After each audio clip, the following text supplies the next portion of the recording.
bring this meeting to order, the budget meeting to order. We can get started. There we go.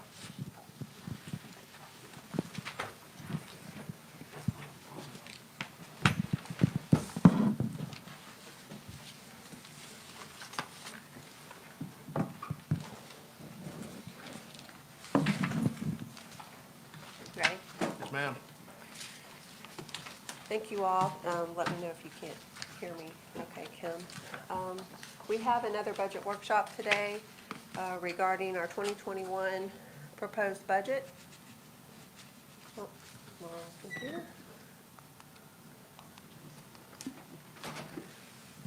I updated this snapshot slide before you. You all should have a printout also in front of you that you can follow if you would like. Thank you. Thank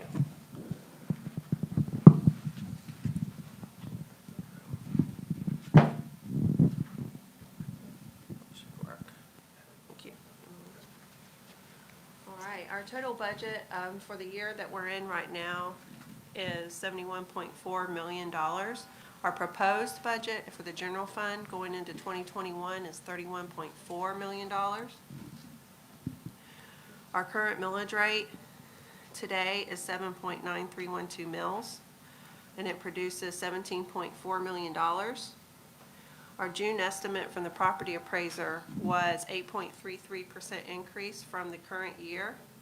And then our July number came in at 9.69% increase from the prior year. Of the increase, there was almost $58 million of new construction in that estimate. Our rollback rate is 7.4135 mils. At the rollback rate, it's an estimated increase of revenue of $457,000.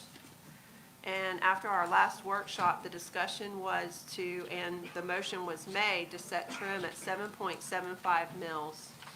And so that's what went out in everybody's trim notices. So the graph before you, I apologize, the bottom number when I saved this, somehow some of the data is lost. But the proposed graph, it goes from 2014-15 to 2021, and over on the far right of the graph, the 7.9 is where we are now, which is the straight line across. We're proposing to go to 7.75 mils, which is a reduction of the rate, and then the yellow line was the rollback rate.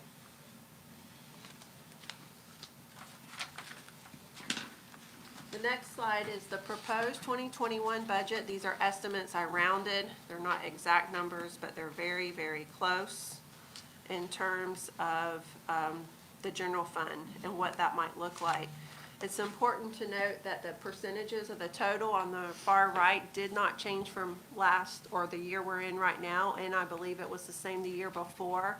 So even though the numbers have increased because we've included a COLA increase in these numbers with the appropriate FICA retirement and benefits health insurance increases, the percentages did not change of the total. So that shows you that everything is very in line to the way things are right now.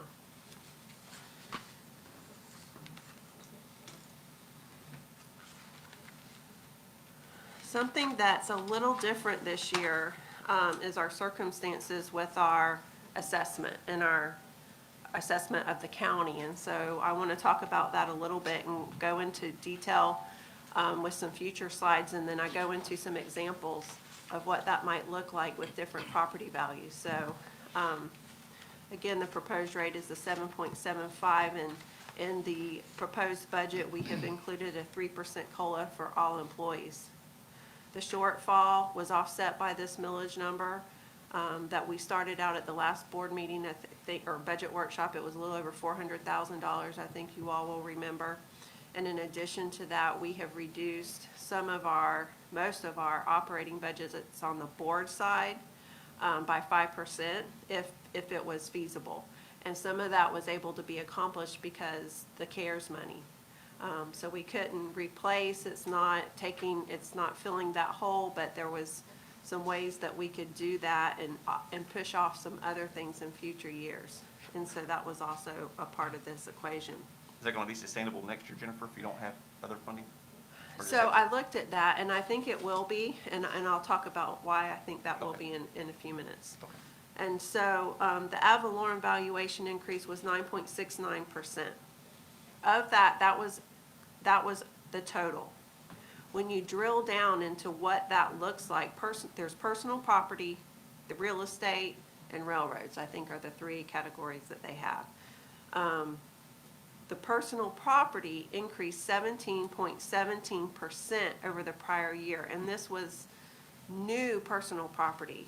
And we talked about that a little bit, about some of the leases with some of these big water projects going on, and they have to pay personal property tax on all this equipment that they're using and so forth. So that has a lot to do with this, and that's what makes this very different than previous years.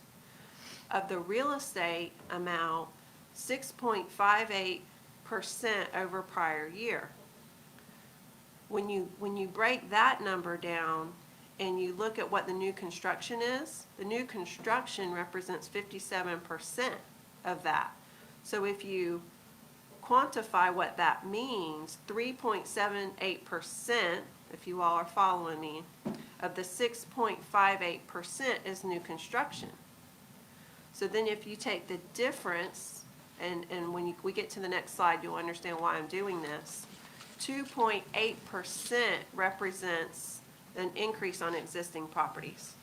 So of the total 9.69% increase of ad valorem for real estate properties, on average, it doesn't mean that this is what it is for every property, on average, the existing real estate was 2.8% higher than the prior year. So I think that's very important to understand, because it's a big difference between almost 10% and almost 3%. It's 7% difference. So when we get to this next slide, what I've attempted to do is show different valuations. So we know that the first 25% is non-taxable, and the third 25% is not taxable.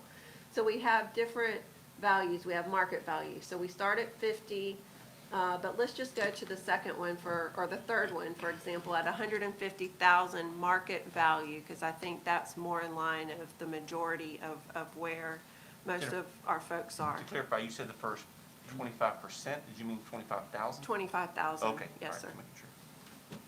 So if you had a market value of $150,000, then your assessed value would be this is just simple math, $100,000. It may not always be this simple, and we'll talk about that in a minute, because of homestead exemptions and caps and things like that. But taking all that away, and that would only make it better, okay, not worse.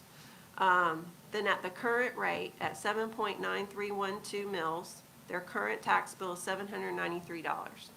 Okay, that's what they would be paying today. The proposed rate is 7.75. So the next column, I say all things equal, because that's assuming that there wasn't an increase or a decrease, because sometimes values can decrease. At the same 100,000 assessed value on the 150,000 market value, it's actually an $18 decrease in taxes at the proposed rate, okay? But then I said, okay, well, let's assume that their market value, and then their assessed value also increased by that 2.8%. That's why I was coming up with that number. Then at the proposed rate, their taxes would be $797 or $4 more a year. And so this year, I can say it's very different than any other year I've seen, and I felt like it was important to show these examples, because it's not a 10% increase, or it's not even a 7% increase on existing properties. So we have a couple things. We have the personal property, and then we have the new construction going on that really plays a big role in our existing tax base. And so then as you go down the slide, we have some larger values.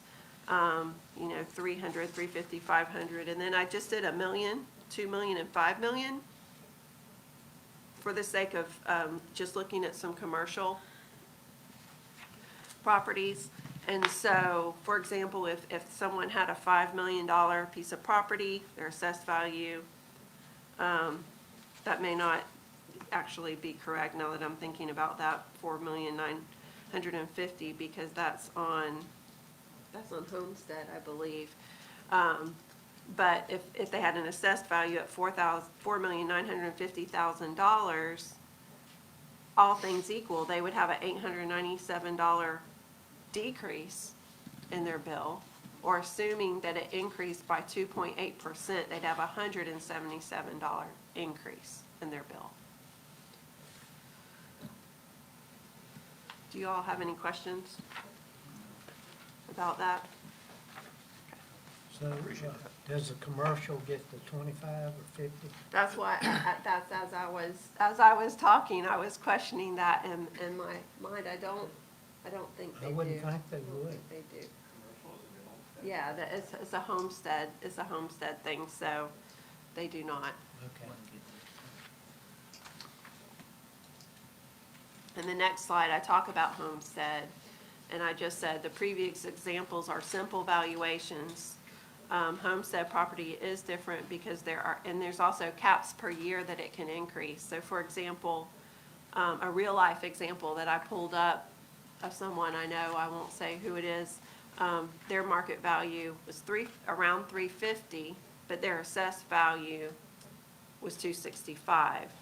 And that's just ever so slightly different because there's a homestead cap there. So therefore, this property would, if you looked at the previous slide, it would not be even as much as we showed, even on the 2.8%. So that's the worst case scenario, assuming the 2.8, it would actually be less than that.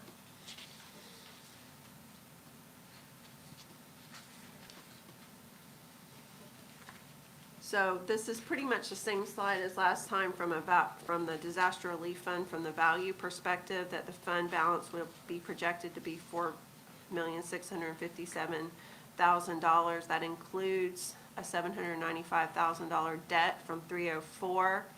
And in the proposed budget, I'm proposing that we hold off on the $150,000 for now until we see how things play out, and then if things are better than anticipated, and I think they might be, in the next budget year, then we'll bring that back to you with a budget amendment to go ahead and make that $150,000 payment. You gonna get it back to 5? The disaster relief? It's close. Well, but that, it's important to note that fund balance, and it's schematics, but it's accounting schematics, at the 4.6 million includes the debt of the 795. So cash is the 4.6 less the 795. So we've got a little ways to go. Once we pay back, we've got to pay back that 795 for a few years before we. Jennifer, I'm sorry, just Yeah. help me remember the Okay. 304 debt and what that was for. That was for the roof, I believe, on this building several years ago. We borrowed from the disaster relief fund to fix it, and it started out right around $1 million, and we've paid maybe one payment, and then we have budgeted payments to make every year to pay it down. Do we by statute have to pay that back? Not by statute, by the will of the board. When it was discussed, it was approved as a loan, if you will, from the general fund to the disaster relief fund at that time, with the understanding that we would pay it back as we could. And so that's where we are. So it's not a statutory requirement, it's a requirement you all put on yourselves to pay it back. That's what the board agreed on. Because when our millage was so low, we dipped into this, taking money every year to balance the budget. And so the agreement was to pay it back. So we'd have, at least 5 in a disaster relief fund. And I don't have a problem with that, and I certainly understand that, but it just seems like, to me, You know, maybe it's a way oversimplification of it, but we've got X amount of dollars coming in. This number really is, the 4.6 is not reflective of what's there today. It's more like 390 or 80,000, Three point- 3,800,000 or 900,000, right? And so we're gonna take X amount of dollars in at some point in time. I mean, do we not have the ability, or would it not make sense to just say, we forgive ourselves for the loan, and as we get money in, we'll dedicate that to the disaster relief? Essentially, that's what you're doing anyway. Well, what'll happen, it'll never be paid back. If you keep putting it off. Then one day we'll need it, it's not there.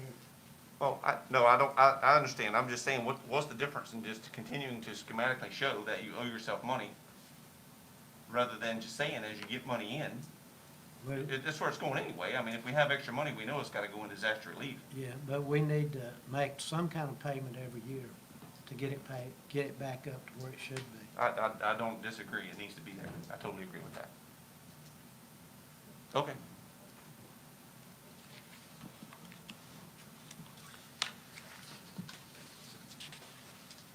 So the next item I have, so before we close that topic, that's all I had just as an update. You know, at the last workshop, you all approved the 7.75. You wanted to go back and we estimated what that looked like. This basically funds everyone's budget, I think, with the exception of $35,000 for the sheriff of his entire request, okay? And so that's where we're at. And the disaster relief is, just so you all are clear of what that balance, the fund balance versus the cash balance is and what that looks like. And so that's how, from a staff perspective, and unless you all provide different direction, we're not asking for any, there's no vote or motion or anything like that regarding the budget at tonight's meeting. However, at tonight's meeting under my time, I sent out earlier today a fire agreement, which is all part of the budget as a whole, for the first meeting in the September hearings. And you don't necessarily have to approve it tonight if you're not comfortable with it, but I wanted to bring it forward and I wanted to talk about it a little bit today. I shared it with the city manager of Clewiston, and he was, we talked about all the items, but he was going to give it a review this afternoon. He may or may not be here. There he is. And so he may have some comments on it, I'm not sure. But we're just trying to move it forward because at the next meeting, the only MSBU increase that you all approved was for East Fire. And so all of this rolls together and works together to be able to come together for our September meetings. And so what we did is we took the LaBelle Fire Agreement because it was more updated.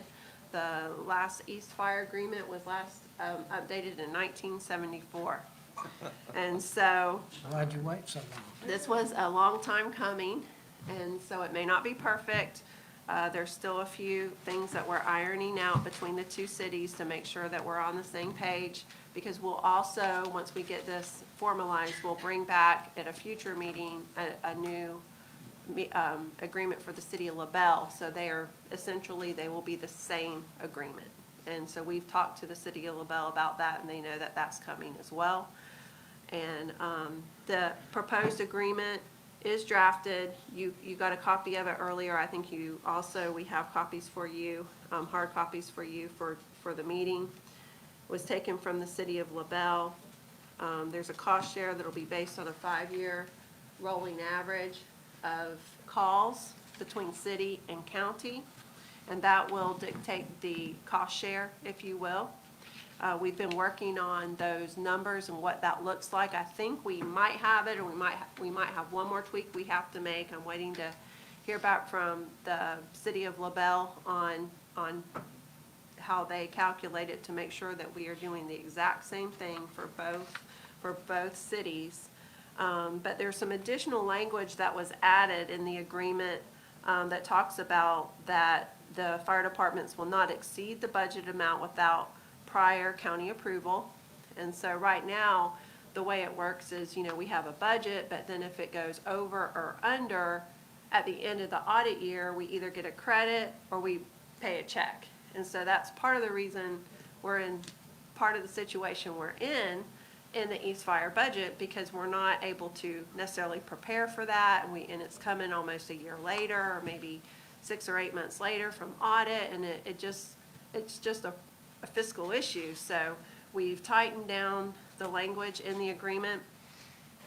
It also calls for the county having to approve policy changes that will have a material fiscal impact. And so there's things like, the fire departments, they may change their policy on responses. And so we're not trying to get into every minute detail of the fire station policy. That's not what we're trying to do. But if the policy that is made is a material fiscal impact, then that's something that we need to be made aware of, and we pay the majority of it, and so we need to have a seat at the table and be able to have that discussion before that happens. So we have that language in there, and then kind of as it's the same subject, but just as a clarification or a bullet point, is the county will approve within a 60-day period of execution of the policy, the policy on how they pay their volunteers. And so we want to make sure that we're paying all of our volunteers at all of our fire departments, city and county, the same way. And so we just want to see those policies and make sure that we're all on the same page, and this agreement speaks to all those things. Jennifer, do we need to hear from Calista? If Mr. Martin has any comments, do you have any comments?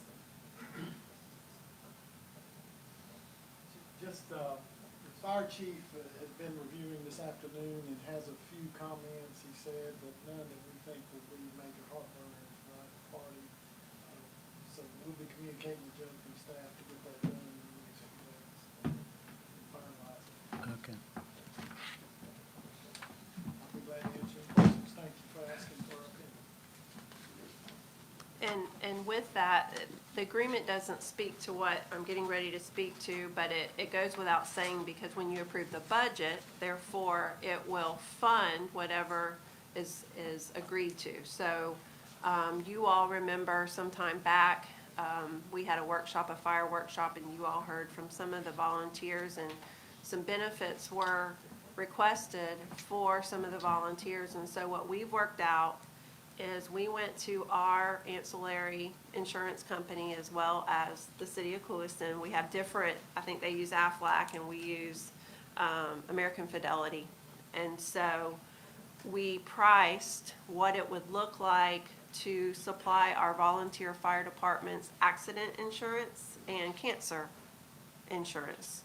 And so those policies are designed that in the event of the unfortunate case that someone were to have cancer or have an accident, that it pays based on the accident or type of cancer, and then, if they're in the hospital or treatments and so forth. And so the idea is those policies basically help offset a paycheck, that they would otherwise be receiving. And so we feel really good that with the proposed rate increase that you all are considering to approve at the next meeting for the fire departments, that we are able to fund that with the increase. And so I think that goes a long way in accomplishing the requests and the needs for our first responders and firefighters. And so all of that will be incorporated into this. In addition to that, there will be some dollars left over, and as you know, that we are playing a little bit of catch up from what we talked about before by having to write some of those checks, a year or so later. And then after that, we've been working with the city, and we'll also do the same thing for the city of LaBelle. They have prepared a capital plan, and we also have that for the unincorporated departments of what we have, what we need, and what that looks like over like a 5 and I think 10-year cycle. And then to be able to plan properly going forward to fund, if you will, those capital funds to make sure that we have enough money to buy the appropriate equipment going forward. So that is all part of what we've been working on with the fire. The West Fire agreement, like I said, will be amended. It'll have the same language once we get it all ironed out, so we see consistency throughout the county. And the final budgets will include the ancillary insurance. One thing we will have to do to make that happen, and it won't be effective until October 1, but we will be bringing an amendment to our cafeteria policy in order to make that happen. So our cafeteria policy is what basically governs how we provide benefits to our employees. And so we just have to make, and we've already contacted the folks that do this for us, and they said that other folks have the same thing in their policy. So we'll be amending it to allow volunteers to receive these ancillary benefits. And with that said, that's all I have. On whatever questions you might have, we have our hearings in September are our schedule's off. And the first one is a Thursday, to remind everybody, September 10th at 5:30. And then the final budget hearing is Monday, September 28th. And we had to do that because we had to work around the school board hearings. Would they be regular meetings? They will also be our regular board meetings, yes, sir. Okay. Starting at 5. The regular meeting part of it will start at 5, with the budget part starting at 5:30 Yeah, both times. We'll just stop and do that. Well, thank you, Jennifer, for the comprehensive view of it, especially the property examples page. That really brings it to life. You know, we can talk about it, but until you see how, the dollars affect folks, then that's really powerful. So thanks for that. Very good, very great, great engagement explanation. I appreciate it. Thank you. Any questions or comments? Okay, thank you very much, Ms. Davis. All right, thank Appreciate you. it. So, I gotta go. we have anything else here? We're gonna wait till the 5 o'clock meeting? I don't have anything else for the workshop. Sounds good. Well, this meeting's adjourned. We'll adjourn at 5 p.m.